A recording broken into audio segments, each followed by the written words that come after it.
নমস্কার বন্ধুরা, কেমন আছেন সবাই? আজকে বিকেলবেলা একটু চাউমিন খেতে ইচ্ছা করছে, তাই এখন বানিয়ে ফেলছি ঘরে থাকা টুকটাক সবজি দিয়ে চাউ। দিয়ে দিলাম একটুখানি ভিনিগার, তাহলে চাউটা আর জড়ো হওয়ার চান্স থাকে না। চাউটা দিয়ে দিয়েছি, এবার কিছুক্ষণ জলটায় সেদ্ধ হোক। চাউটা দেখো কতটা ছাড়া ছাড়া হয়েছে।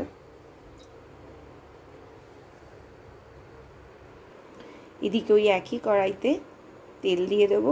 সবজি দেখলাম সেরকম কিছু নেই, তাই একটা ডিম, আলু, পেঁয়াজ, লঙ্কা দিয়েই বানাবো আজকে সন্ধ্যের জলখাবার। এখানে ডিমটা দিয়ে দিয়েছি, ডিমটাকে ভেজে নেব। নুন আর গোলমরিচ দিয়ে ডিমটাকে ভেজে নিলাম।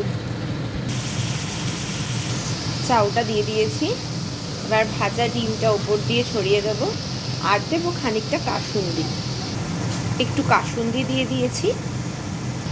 দিয়ে দিলাম একটু চাউমিন মশলা, স্বাদ মতো নুন, দিয়ে দিলাম স্বাদ মতো চিনি আর অল্প করে টমেটো কেচাপ। এদিকে আমাদের চাউমিন রেডি হয়ে গেছে, রেডি টু সার্ভ। এইদিকে আর একজন ড্যাব ড্যাব করে তাকিয়ে আছে। যাই হোক, যদি আমাদের চ্যানেলটাকে ভালো লেগে থাকে তাহলে প্লিজ সাবস্ক্রাইব করে পাশে থাকবেন। Thank you.